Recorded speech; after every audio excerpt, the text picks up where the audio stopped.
चलिए बात कर लेते हैं क्वेश्चन के बारे में। क्वेश्चन है बिंदु 2,3 और 4,1 को मिलाने वाली रेखा को कोई बिंदु 2:3 के अनुपात में विभाजित करता है तो उस बिंदु के निर्देशांक क्या होंगे। सिंपल सा क्वेश्चन है, इसको समझने का प्रयास करते हैं।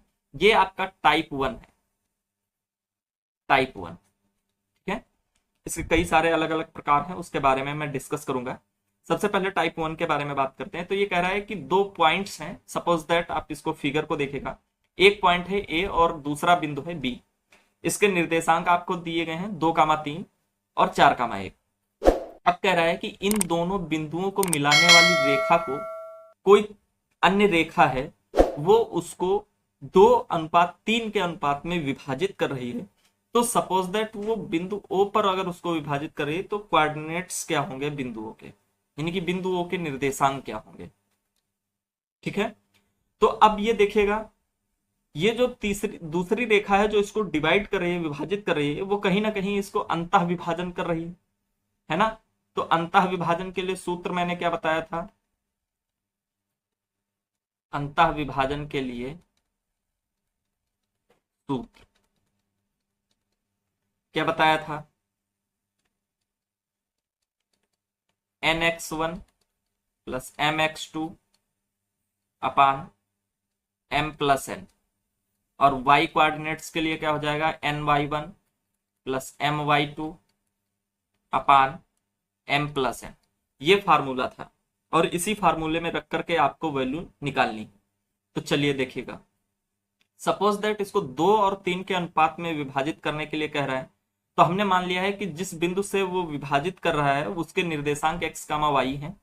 तो अब क्या करना है हमको, सबसे पहला जो काम करना है वो क्या करना है कि जो भी रेशियो दे रखा है उसको एक दूसरे कोऑर्डिनेट से क्या करना है, मल्टीप्लाई करा देना है। 2 है तो 2 को इधर से मल्टीप्लाई करा देना है, और 3 है तो 3 को इस वाले कोऑर्डिनेट से मल्टीप्लाई करा देना है। तो नए कोऑर्डिनेट्स के आ जाएंगे, इसको मल्टीप्लाई कराएंगे तो ये कितना हो जाएगा, 3 2 जा 6 और 3 3 जा 9। तो ए के जो नए निर्देशांक हो जाएंगे वो क्या हो जाएंगे, 6,9। और इसी तरह से 2 और इस 2 को इस 4,1 से मल्टीप्लाई कराएंगे तो इसके जो नए निर्देशांक हो जाएंगे वो क्या हो जाएंगे, 4 दूनी 8 और 2 1 कम 2। यहां तक कोई प्रॉब्लम नहीं होनी चाहिए मेरे हिसाब से। अब क्या करेंगे, अंतः विभाजन कर रहा है तो अंतः विभाजन का सूत्र अप्लाई करेंगे, तो सीधे सीधे कोऑर्डिनेट मिल जाएंगे हमको x, y के। x, y बराबर हो जाएगा nx1, ये तो मल्टीप्लाई ऑलरेडी आपने करा दिया है इसको। ठीक है, तो हम इसको सीधे सीधे जोड़ देते हैं, ये x1 y1 मिल गया और ये x2 y2 मिल गया।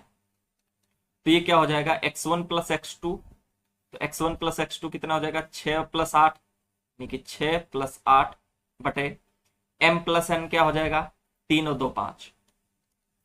ठीक है, इस तरह से y का कोऑर्डिनेट क्या हो जाएगा, 9 प्लस 2, 9 प्लस 2 बटे 3 प्लस 2 यानी कि 5। तो इस तरह से जो इसके x और y के कोऑर्डिनेट्स आ जाएंगे वो क्या आ जाएंगे, 6 8 14 बटे 5 और 9 2 11 बटे 5। ठीक है, इस तरह से इसको सॉल्व करना है। तो इसके जो कोऑर्डिनेट्स होंगे, जो इसको विभाजित करने वाले जो निर्देशांक होंगे वो क्या होंगे, 14 बटे 5 और 11 बटे 5। ठीक है, ये चीज समझ में आ रही है। ये जो यहाँ पर प्रोसीजर हुआ ये आपको डायरेक्टली तो नहीं लग रहा है, अगर आपको डायरेक्टली लग रहा है तो इसको करके देख लीजिएगा। nx1 आप मल्टीप्लाई कराएंगे तो ये n हो गया आपका और ये m हो गया। तो इस तरह से आप इनको दोनों को मल्टीप्लाई कराएंगे तो यही चीज आ जाएगी। ठीक है,